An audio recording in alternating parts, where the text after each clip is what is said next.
Hello friends, नमस्कार। आपका स्वागत है एक बार फिर हमारे यूट्यूब चैनल जीनियस युग में। तो फ्रेंड, आज हम इस वीडियो में बात करने वाले हैं क्योंकि बीएसटीसी की एग्ज़ाम्स के लिए महत्वपूर्ण प्रश्न जो कि राजस्थान के इतिहास के रिलेटेड जो कि महत्वपूर्ण क्विज़ यानी कि आपके प्रश्न हैं जो कि मैं आपके लिए लेकर आया हूँ। और ऐसे प्रश्न फ्रेंड्स आपको बहुत ही ज़्यादा ज़रूर होते हैं और ऐसे क्वेश्चंस एग्ज़ाम्स में आने के फुल टू चांस भी होते हैं। तो इसमें मैंने आपके लिए टोटल 20 क्वेश्चंस तैयार किए हैं और उसके जो कि आंसर की व्याख्या के सहित इसे मैंने आपके लिए तैयार किया है। तो आइए फ्रेंड्स, वीडियो शुरू कर लेते हैं।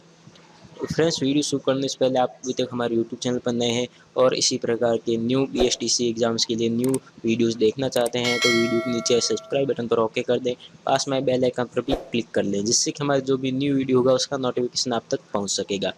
और फ्रेंड्स, आप हमारे यूट्यूब चैनल पर जाकर ये वीडियोज़ भी देख सकते हैं जो कि राजस्थान बीएसटीसी के नोट्स के वीडियोस बनाए हुए हैं और भी आपके लिए इसमें वीडियो बनाए हुए हैं, ये भी आप देख सकते हैं और न्यू क्वेश्चंस पा सकते हैं। तो आइए देख लेते हैं कौन से क्वेश्चंस हैं। देखिए, आपका पहला प्रश्न है, भारतीय लोक कला मंडल उदयपुर संग्रहालय का निर्माण 1952 में किसके द्वारा करवाया गया था? देखिए, आपके ऑप्शंस देवीलाल सामर, कोमल कोठारी, सुबोध कुमार, संजय गुप्ता।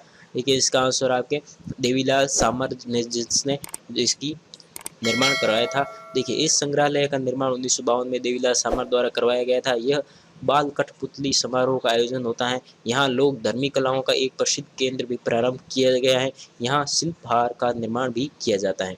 अगला प्रश्न देख लीजिए, इसमें किस शोध संस्थान की स्थापना 1964 में रामनवमी के दिन सुबोध कुमार द्वारा की गई? Rajasthan school of arts Jaipur, Rupayan संस्थान बोरौंदा जोधपुर, नगर श्री लोक संस्कृति शोध संस्थान चूरू, बिरला तकनीकी म्यूजियम झुंझुनू। देखिए, इसका आंसर नगर श्री लोक संस्कृति बोध स्थान चूरू, जो कि देख सकते हैं इस संस्थान की स्थापना 1964 में रामनवमी के दिन सुबोध कुमार द्वारा की गई थी। यह स्थान अजमेर, सीकर, चूरू, झुंझुनू, नागौर और बीकानेर की संस्कृति से संबंधित मुंडिया लिपि व लिखित प्राचीन बहियों हेतु प्रसिद्ध है। अगला प्रश्न देख लीजिए, मुहम्मद नैन्सी को राजपूता ने का अब्दुल फजल किस प्रसिद्ध लोक लेखक के उपनाम दिया था? देखिए, दयालदास, मुंशी देवी प्रसाद, अबुल फजल, डॉक्टर दशरथ शर्मा। देखिए, मुंशी देवी प्रसाद, इनका जन्म 18 फरवरी 1848 को जयपुर में हुआ था। मुंशी देवी शर्मा मुंशी देवी प्रसाद ने ही मुल्तान नैन्सी को राजपूतानों का अबुल फजल उपनाम दिया था। इन्होंने बीकानेर के शासक राय सिंह को राजपूताने का कर्ण की संज्ञा दी। इनका 1923 में देहावसान हो गया था। अगला प्रश्न देख लीजिए, किस लेखक का जन्म आगरा में हुआ था? इनके पिता का संबंध राजस्थान के नागौर जिले से था। देखिए, बिहारी सारंगधर अब्दुल फजल या श्याम दस। देखिए, अबुल फजल का जन्म आगरा में हुआ था लेकिन इनके पिता शेख मुराद मुबारक मूल रूप से नागौर के निवासी थे। इसके बड़े भाई का नाम फैजी था। फैजी व अबुल फजल दोनों भाई अकबर के नवरत्नों में शामिल थे। अकबर के कहने पर अबुल फजल ने अकबरनामा ग्रंथ की रचना की जो 3 भागों में है। अगला देख लिए, 5वां प्रश्न आपके लिए, किस साहित्यकार द्वारा शार्दुल राजधानी रिसर्च इंस्टीट्यूट की स्थापना बीकानेर में की गई? कल्याण सिंह, डॉक्टर दशरथ शर्मा, पंडित गौरीशंकर हरिचांद ओझा, सूर्यबल मिश्रण। देखिए, इसका आंसर आपके डॉक्टर दशरथ शर्मा। देखिए, डॉक्टर दशरथ शर्मा का जन्म 1930 में चूरू में हुआ था। इन्होंने 1945 में शार्दुल राजधानी रिसर्च इंस्टीट्यूट की स्थापना बीकानेर में की थी। इनके प्रमुख ग्रंथों में Rajasthan through the ages, early Chauhan dynasties, सम्राट पृथ्वीराज चौहान तृतीय, उनका युग आदि है। अगला प्रश्न देख लीजिए, हिंदी में पहली बार भारतीय प्राचीन लिपि शास्त्र लेखक कर अपना नाम गिनीज वर्ल्ड बुक में दर्ज कराने वाले साहित्यकार हैं? सूर्यमल मिश्रण, केसरी सिंह भारत, मुहम्मद नैन्सी, पंडित गौरीशंकर हरिश्चंद्र ओझा। देखिए, पंडित गौरीशंकर हरिश्चंद्र ओझा, इसमें देखिए आपकी व्याख्या क्या है। देखिए, पंडित गौरीशंकर हरिश्चंद्र ओझा का जन्म 1863 ईस्वी में रोहिड़ा गांव में सिरोही में हुआ था। देखिए, रोहिड़ा गांव सिरोही में हुआ था। हिंदी में पहली बार भारतीय प्राचीन लिपि शास्त्र लेखन अपना नाम गिनीज वर्ल्ड बुक में दर्ज करवाया। पंडित हरियाद ओझा ने सबसे पहले 1911 में सिरोही का इतिहास लिखा। बाद में इन्होंने राजपूताने का प्राचीन इतिहास तथा सोलंकियों का प्राचीन इतिहास लिखा। पंडित गौरीशंकर ओझा ने उदयपुर, बांसवाड़ा, डूंगरपुर, बीकानेर, जोधपुर और रियासतों का इतिहास लिखा। इनको 1914 में राय बहादुर की उपाधि से नवाजा गया था। तो ये आप देख सकते हैं 1914 में राय बहादुर की उपाधि से किसको नवाजा था? तो देखिए, पंडित गौरीशंकर हरिचंद ओझा को। अगला प्रश्न देखिए, राजस्थान में बौद्ध संस्कृति के अवशेष कहाँ मिले हैं? देखिए, गोसुंडा, ओसिया, नागदा बैराट। देखिए बैराट में इनके अवशेष मिले हैं। देखिए इस शिलालेख में बौद्ध धर्म की प्रगति और प्रचार का वर्णन है। अशोक ने बौद्ध धर्म के प्रचार के लिए क्या क्या प्रयत्न किए थे आदि इससे ज्ञात होता है। अगला देखिए प्रश्न, महाभारत काल में कौन सा राज्य राजनीतिक गतिविधियों का एक महत्वपूर्ण केंद्र रहा? देखिए जांगल देश, मेदपाट, हाड़ौती, मत्स्य प्रदेश। अगला देखिए इसका आंसर मत्स्य देश। अलवर, करौली, जयपुर और भरतपुर कुछ भाग मत्स्य देश का क्षेत्र था। इसकी राजधानी विराट नगर, आधुनिक बेराट भी महाभारत काल में यह राज्य राजनीतिक गतिविधियों का एक महत्वपूर्ण केंद्र रहा। अगला देखिए प्रश्न, हिंदुस्तान का निर्णायक युद्ध है। तराइन का प्रथम युद्ध, तराइन का द्वितीय युद्ध, सुमेर गिरी का युद्ध, तुमुल का युद्ध। देखिए तराइन का द्वितीय युद्ध। देखिए नयन चंद्र सूरीकृत रंबा मंजरी नाटक के अनुसार दल पुंगल विश्व विजेता नामक उपाधि कन्नौज नरेश जयचंद गढ़वाल की है। तराइन के द्वितीय युद्ध का वास्तविक नाम नारायण युद्ध है, क्योंकि तराइन द्वितीय युद्ध के पश्चात ही हिंदुस्तान में सर्वप्रथम 1206 में तुर्कों ने कुतुबुद्दीन ऐबक के नेतृत्व में अजमेर व दिल्ली में चौहान सत्ता का अंत करके प्रथम मुस्लिम साम्राज्य की स्थापना की थी। देखिए जिसे दिल्ली सुल्तनत के नाम से की थी। राजस्थान का निर्णायक युद्ध सुमेलगिरी युद्ध है। अगला देखिए, अकबर ने राणा के लिए किस को प्रथम दूत के रूप में भेजा? राजा भारमल, जलाल खां, मानसिंह या भगवंत दास। इसका देखिए जलाल खां को भेजा था। देखिए मुगल मेवाड़ संधि हेतु सर्वप्रथम जाने वाले दूत राजा भारमल, तत्पश्चात टोडरमल व भगवंत दास गए थे, किंतु यह दोनों राजा उदय सिंह के पास गए थे, ना कि राणा प्रताप के पास। राणा प्रताप के पास जाने वाले पहले दूत जलाल खां कोची थे। राजा मान सिंह जलाल खां के बाद जाने वाले दूसरे राजदूत थे। अगला देख लिए, 4000 वर्ष पुरानी सभ्यता के पुरातात्विक अवशेष उदयपुर के समीप किस गांव में पाए गए हैं? देलवाड़ा, जगत, आहड़ या एकलिंग जी।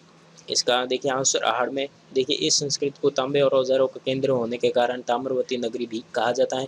आहड़ नदी के किनारे इस संस्कृति का विकास हुआ है। पुरातात्विक HD साकलिय ने इसे बना संस्कृति भी कहा है। यहाँ खुदाई में इस सभ्यता के 3 चरणों का पता चला है। प्रथम चरण में स्फटिक पत्थरों के उपकरण प्राप्त हुए हैं। दूसरे चरण में ताम्र, कांस्य तथा लौह युग के उपकरण मिले हैं और तीसरे चरण में मृत भांड समृद्धि सामग्री प्रचुर मात्रा में मिली है। अगला देखिए मंसूर है। देखिए मंसूर क्या है? तो देखिए कपड़े का एक आकार, जाति का आकार, कर का आकार, आदेश का प्रकार।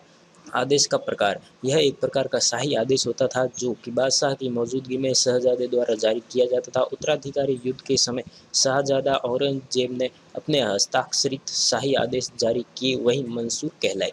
अगला देखिए, पाही कास्ट संबंधित है। किसानों से, जमींदारों से, राजाओं से या मजदूरों से? देखिए किसानों से।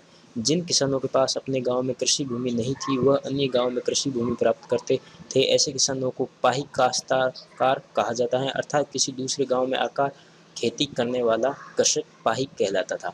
आगे देखिए, नान कर से तात्पर्य। नान कर, देखिए बालक की शादी पर दिया जाने वाला कर, रोटी के लिए कार्य, आपराधिक कर, आयात और निर्यात कर।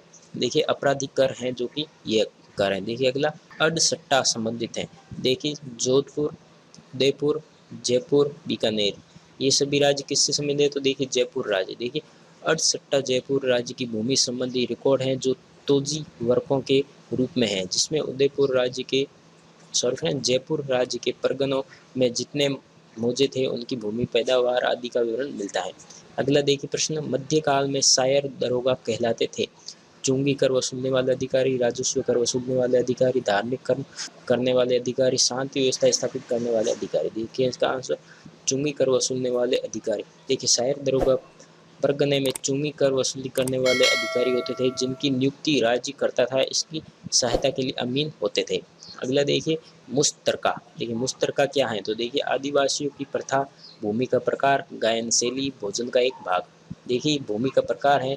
देखिए मारवाड़ राज्य में कुछ गांव ऐसे थे जिनकी आय जागीरदार और राज्य में बटी हुई थी। ऐसी भूमि को मुस्तकरा कहा जाता था। अगला देखिए, मध्यकालीन राजस्व प्रशासन में सभी प्रकार के लगानों से मुक्त भूमि कहलाती थी। परसातिया, घरुहाला, अकत बकत। देखिए इसका आंसर परसातिया। जो देखिए पर सातिया सभी प्रकार के लगानों से मुक्ति भूमि थी। यह भूमि दरबार या जागीरदार द्वारा राज्य सेवा करने वाले व्यक्तियों को उनकी राज्य सेवा के बदल प्रदान की जाती थी, लेकिन राज्य सेवा की समाप्ति पर इस भूमि को पुनः राज्य अधिकारी में ले लिया जाता था। अगला देखिए 19वां प्रश्न आपके लिए, मध्यकाल में किस रियासत के प्रधानमंत्री को मुसाहिब कहा जाता था? देखिए जैसलमेर, बीकानेर, जयपुर या कोटा। देखिए जयपुर के प्रधानमंत्री को मुसाहिबात कहा जाता था। अगला देखिए आपके लास्ट में कौन सा कथन सही नहीं है। देखिए ये आपके कुछ सामने कथन दिए हैं, इसमें सही कौन सा नहीं है। देखिए खासा भूमि राजा के नियंत्रण में होती थी, जागीरी भूमि पर जागीरदार या ठेकेदार का प्रत्यक्ष नियंत्रण होता था, चरणोत भूमि पर राजा का नियंत्रण होता था, इनाम भूमि लगान मुक्त होती थी। देखिए चरणोत भूमि पर राजा का नियंत्रण होता है। देखिए चरणोत उस भूमि को कहते हैं जो गांव के पशुओं के लिए चारा उगाने के लिए छोड़ी जाती थी। ऐसी भूमि ग्राम पंचायत के नियंत्रण में होती थी। गांव के सभी पशु सार्वजनिक रूप से इस भूमि पर चरते थे। इस भूमि को चारागाह या चरणोत ओरण गोचर भी कहते हैं। तो देखिए फ्रेंड्स ये आपके कुछ 20 क्वेश्चन हैं जो कि आपकी व्याख्या सहित मैंने आपको इसमें समझा दिए गए हैं। और देखिए इसी प्रकार के और भी अगले वीडियोस देखने के लिए हमारे यूट्यूब चैनल को सब्सक्राइब कर लें। और फ्रेंड्स वीडियो अच्छा लगा तो प्लीज़ लाइक कर दें और दोस्तों में भी शेयर कर दें, जिससे कि आपके दोस्त भी एग्जाम्स की तैयारी अच्छी तरीके से कर सकें। और अगले वीडियो के लिए आप हमारे यूट्यूब चैनल को सब्सक्राइब कर लें।